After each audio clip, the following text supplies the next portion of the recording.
है अवधेश जी, आपके पास आना चाहूंगी। सवाल नहीं पूछ रही हूं सर, क्योंकि बहस अभी बहुत आगे बढ़ चुकी है। सिर्फ इतना समझना चाहती हूं कि क्या आज इस बात की चर्चा इतनी अनिवार्य है कि ये दो शब्द होने चाहिए या फिर इनको हटा देना चाहिए? नहीं, देखिए, कल मैं उस कार्यक्रम में था और उसका वो कार्यक्रम एक प्रकार से हम ही लोगों का कार्यक्रम था। वो एक पूरा पैकेज उन्होंने बोला है कि उस समय जो आंदोलन हो रहे थे, जब इमरजेंसी लगी उसके पहले, उसमें देश में क्या मांग थे, किन किन बातें थी समग्र क्रांति में, तो उसी में ये बात आई है कि उस समय शीर्ष स्तर पर भ्रष्टाचार कैसे दूर हो। लेकिन अगर आप उस कार्यक्रम में थे वहां पर और इलेक्शन में कौन कहते हैं कि वो हमारा ही कार्यक्रम था? अरे बीच में क्या बोल रहा है कोई? मत लिखवाइए। अरे लगातार ये बीच में क्यों बोल रहे हैं भाई आप? मैं तो शुरू ही किया। मत लिखवाइए। अगर आप मान रहे हैं आप ही का कार्यक्रम, अरे भाई ये बीच में बोल के सब डिस्टर्ब कर रहे हैं, तो ऐसा तो डिबेट नहीं हो सकती। ऐसे डिबेट नहीं हो सकती। ईशान, सब बहुत अलग अलग कार्यक्रमों में जाते हैं निजी तौर पर भाई, सब अलग अलग कार्यक्रमों में निजी तौर पर शामिल होते हैं। तो ठीक है, वो थे तो वो बता रहे हैं, वो थे तो वो बता रहे हैं, कोई बात नहीं, उनको तय करने दीजिए ना, उनको क्या लिखवाना है, उनको तय करने दीजिए ना सर, उनको तय करने दीजिए, उनको तय करने दीजिए। ठीक है ईशान, ईशान प्लीज, ईशान प्लीज यार, Ishaan please, and I don't expect this से बीच में करना ये मैं I don't expect this Ishan from you. हम लोग दुनिया के नहीं, I don't expect this from you. क्या आप लिख कर दिखा दीजिए अपनी please Ishan, don't do this. नहीं, ये मत करिए, ये मत करिए, ये मत करिए। आप नहीं तय करेंगे किसका डेजिग्नेशन क्या होना चाहिए, आप नहीं तय करेंगे। स्वतंत्र देश है ये, स्वतंत्र देश है, जिसका जो मन करेगा वो अपने नाम के आगे कैरी करेगा। ये ईशान त्यागी नहीं तय करेंगे, ये ईशान त्यागी नहीं तय करेंगे, ये ईशान त्यागी तय नहीं करेंगे, ये ईशान त्यागी तय नहीं करेंगे, ये ईशान त्यागी नहीं तय करेंगे, ये ईशान त्यागी नहीं तय करेंगे कि किसको अपनी निक्कर दिखानी है और किसको अपनी पैंट दिखानी है। ये ईशान त्यागी तय नहीं करेंगे। Please, I don't expect this from you. Don't do it. Don't do it. Don't do it. Don't do it. मत करिए, मत करिए ईशान, with respect कह रही हूँ, मत करिए, मत करिए। ये न्याय बदतमीजी है। अपनी बात को पूरा करेंगे। डिबेट है कि ये अवधेश जी अपनी बात को, ऐसा है, ऐसा इनको मालूम नहीं कि उस कार्यक्रम में समाजवादी भी थे, कुछ कांग्रेस के भी लोग थे। वो केवल दत्ता जी का कार्यक्रम नहीं था, इमरजेंसी पर कार्यक्रम था, कई विचार के लोग। ईशान बोलने दीजिए उनको। और बड़ा कार्यक्रम था, 50 साल होने पर उनको पता ही नहीं है, अननेसेसरी बोलते हैं। तो उसमें क्या, उसमें देखिए कई बातें आई हैं कि उस समय जेल रिफॉर्म की बात थी, उस समय इलेक्शन रिफॉर्म की बात थी, शीर्ष स्तर पर भ्रष्टाचार खत्म करना है, परिवारवाद की बात थी। तो उन्होंने ये कहा कि केवल हम इस पर चर्चा नहीं करें कि इमरजेंसी लगा दी गई, उसके साथ साथ जो हमारे सपने थे उस काल में वो पूरे हुए कि नहीं। उसी में आया कॉन्स्टिट्यूशन में क्या अमेंडमेंट हुआ। तो जब प्रियम्बुल में यह शब्द नहीं था तो उस काल में क्यों डाला गया? अगर डाला गया तो रहना चाहिए कि नहीं रहना चाहिए, ये तो आज विषय है, इस पर चर्चा होनी चाहिए। अब इस दूसरे पहलू पर, इसका जो है दूसरा पहलू यह है कि वो उस समय क्यों डाला गया, इमरजेंसी में क्यों डाला गया होगा। तो उस समय आपको पता है कि देश में दो धाराएं चल रही थी। उसमें सोवियत संघ की जो धारा थी वो इंदिरा जी का सपोर्ट कर रही थी और भारतीय कम्युनिस्ट पार्टी इमरजेंसी के पक्ष में थी।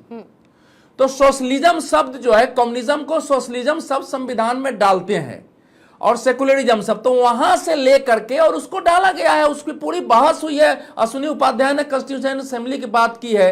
उसमें एक ही बात आई थी भारत के संदर्भ में कि भारत के सेकुलरिज्म का अर्थ है सर्वधर्म संभाव, और सर्वधर्म संभाव के लिए हमको सेकुलरिज्म डालने की जरूरत नहीं है। जो तीसरा इसका पहलू है वो है कि क्या सेकुलरिज्म शब्द रहना चाहिए, सोशलिज्म शब्द रहना चाहिए, नहीं रहना चाहिए। जब कांग्रेस सरकार ने मार्केट इकोनॉमी अपना लिया 1991 में, तो अनेक लोगों ने, इंद्र कुमार गुजराल बाद में प्राइम मिनिस्टर हुए, उन्होंने बयान दिया। चंद्रशेखर जी का बयान आता था कि जब हमने मार्केट इकोनॉमी अपना लिया है तो प्रियम्बुल में सोशलिज्म हम क्यों रखते हैं। जहां तक सेकुलरिज्म का सवाल है तो जैसा पहले बताया गया, देखिए सेकुलर चर्च की हैसियत यह थी कि चार्ल्स 14 को उसने फांसी पर चढ़ा दिया। चर्च को यह पावर थी कि मैं कितना बड़ा क्राइम कर जाऊं, अगर चर्च में कन्फेशन करते हैं तो वहां राजा को भी सजा देने का अधिकार नहीं था। तो वहां चर्च और स्टेट की लड़ाई से सेकुलरिज्म शब्द निकला था। यह संविधान सभा की बहस में है। हमारे देश में उस ढंग से संगठित रिलीजन नहीं है। हमारे देश में सेकुलरिज्म शब्द की कोई जरूरत नहीं है। इसीलिए जरूरत आई है। हम लोगों का मानना यह है कि बिना सेकुलरिज्म कहे भारत सेकुलर स्टेट है, इसीलिए जरूरत है सेकुलर स्टेट है। आपको कोई जानकारी नहीं भाई, सुनो तो पूरी बात। बिना घोषित किए हुए भारत एक सेकुलर स्टेट है, सेकुलर स्टेट रहा है, इसको घोषित करने की जरूरत नहीं। इसीलिए पाकिस्तान बना तो एक थियोक्रेटिक स्टेट, इस्लामिक स्टेट हो गया, और हम आजाद हुए तो बिना घोषणा के हम सेकुलर स्टेट जाना पड़ेगा ईशान के लिए। लेकिन उससे पहले मैं आती हूं। आपका नाम पूर्णिमा है, आपका नाम बहुत अच्छा है, आपका नाम पूर्णिमा है। क्या आप घोषित करती हैं इसको नहीं करती अपने आधार कार्ड पे? सुनिए ना एक बात, नहीं ये ईशान बताइए ना। मेरा नाम ईशान त्यागी है, मेरे ड्राइविंग लाइसेंस पे, मेरे पासपोर्ट पे, मेरे आधार पे। भाई देश की आइडेंटिटी क्या है? देश की आइडेंटिटी संविधान है, देश की आइडेंटिटी प्रियम्बल है। प्रियम्बल पे ये लिखा होना चाहिए कि हमारे देश की नसों में ये सब बहता है। एक सेकंड, जब आजादी मिलने वाली थी संजय जी मेरे फैक्ट्स भाई, को करेक्ट करिएगा। एक सेकंड, ठीक है, आपको जितना क्रेडिट लेना आप ले लीजिए, जिसको आपको नहीं देना क्रेडिट बहुत लोगों का था, हजारों करोड़ों लोगों का था, कोई दिक्कत नहीं है। संजय जी साथ ही मेरे फैक्ट्स को भी आप प्लीज करेक्ट करिएगा अगर मैं इसमें कहीं से भी थोड़ी सी भी ऊंच नीच इसमें होती है। लेकिन जब अंग्रेज छोड़ के जाने वाले थे, और उस वक्त आप दंगे याद करिए किस तरीके से हुए थे। आप याद करिए अंग्रेज ऐसी किसी पार्टी के पास सत्ता नहीं छोड़कर जाना चाहते थे जो किसी एक धर्म को लेकर अपना झुकाव रखती हो। उस वक्त आप याद करिए जिन्ना की मांग क्या थी, उस वक्त आप याद करिए कि देश का बंटवारा क्यों हुआ था, उस वक्त आप याद करिए जवाहरलाल नेहरू और गांधी क्यों परेशान थे। इन फैक्ट्स को भी साथ में याद रखिए। संजय राणा जी आपके पास आते हुए, संविधान में पहले से ही जब अल्पसंख्यकों के अधिकार निहित हैं, सुरक्षित हैं पूरी तरीके से, तो फिर सेकुलर शब्द को लाना क्या आपको लगता है कि कांग्रेस की तरफ से दूसरे लोगों को सांप्रदायिक साबित करने की एक कोशिश थी? गुड इवनिंग पूर्णिमा जी, गुड इवनिंग फेलो फ्रेंड्स। देखिए मैं किसी के बीच में बोला नहीं है, उम्मीद करता हूं कि 2 मिनट मुझे बोलने का मौका देंगे। देखिए ऐसा है कि 284 लोगों ने संविधान की रचना की थी और सबने साइन किया था, तब संविधान बना था। लेकिन उसमें एक ही व्यक्ति थे जो सेकुलर शब्द के पीछे थे, वो थे माननीय पंडित नेहरू जी। पंडित नेहरू जी जेकब जॉर्ज होल्कर से काफी प्रभावित थे, जो पत्रकार थे, यूके के बहुत बड़े पत्रकार थे, उससे प्रभावित थे। और सेकुलर शब्द उनकी जननी, उसके जनक हैं जो जेकब साहब थे, उससे प्रभावित थे माननीय श्री नेहरू जी। अभी देखिए हमारे मित्र ने एक बड़ी अच्छी 2-3 बात इन्होंने गलत बोली। बोले ना कि सुप्रीम कोर्ट का आदेश है। देखिए सुप्रीम कोर्ट जो कानून बना है उसको नरेट करता है, उसको प्रेजेंट करता है, कानून बनाता नहीं है। तो कंसेप्ट को क्लियर कर लीजिए। नंबर 2। नंबर 3 इन्होंने बोला कि इंदिरा गांधी ने इमरजेंसी से लगाया था कि वहां पे बहुत ज्यादा आर्मी के ऊपर लोग प्रेशर डाल रहे थे, बहुत राही माम बचा था। मैं 10 सेकंड में 15 सेकंड में अपनी बातों को खत्म करूंगा। ये चीज 1970 से चालू हो गई थी। इंदिरा गांधी जी की आर्थिक नीतियों की वजह से महंगाई 1974 में तकरीबन 28% हो गई थी। इनकी गलत नीतियों की वजह से बेरोजगारी दर 20% हो गई थी। और इनकी गलत नीतियों से 1973 में ब्लैक बजट प्रस्तुत किया गया था, जिसमें खर्चे ज्यादा थे और कमाई कम थी। उनकी गलत नीतियों की वजह से इन्होंने क्या किया था, राष्ट्रीयकरण कर दिया था सारे उद्योगों का। जिस समय में चाइना उदारीकरण कर रहा था, उस समय राष्ट्रीयकरण करके चाबी अपने जेब में रखना चाहती थी। देखिए ऐसा है कि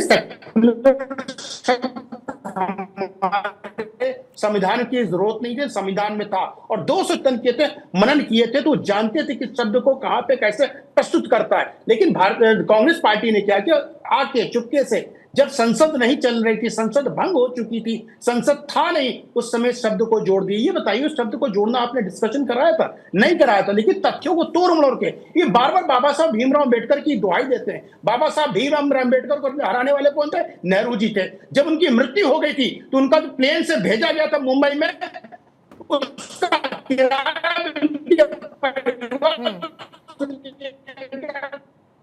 ठीक है संजय जी आपकी आवाज थोड़ा और ये बाबा साहब भीमराव अम्बेडकर की बात कर तो कांग्रेस पार्टी ने किया। ठीक है संजय जी, बाबा साहब भीमराव के अम्बेडकर की अगर कोई अपना ठीक है, थोड़ा सा नेटवर्क का इशू है। मैं समय से भी थोड़ा ऊपर ईशान एक्चुअली मैं जा चुकी हूँ। लेकिन बस इतना कहना चाहती हूँ कि संविधान में अनुच्छेद 25-28 पहले से था, जिसमें सभी धर्म को स्वतंत्रता का अधिकार था। अनुच्छेद 14 पहले से था, जिसमें कानून को सक्षम समानता उसको लेकर थी। अनुच्छेद 15 पहले से ही था, जिसमें धर्म के आधार पर भेदभाव नहीं होना चाहिए था। अनुच्छेद 16 पहले से ही था, धर्म के आधार पर नौकरी में भेदभाव नहीं होना चाहिए। ये सब कांग्रेस ने नहीं जोड़ा। कांग्रेस ने उसमें इन 2 शब्दों को जोड़ा, जिसको लेकर इतना कहा जा रहा है कि इस पर एक बार बहस होनी चाहिए कि क्या इन शब्दों की जरूरत आज है या इन शब्दों को हटा देना चाहिए।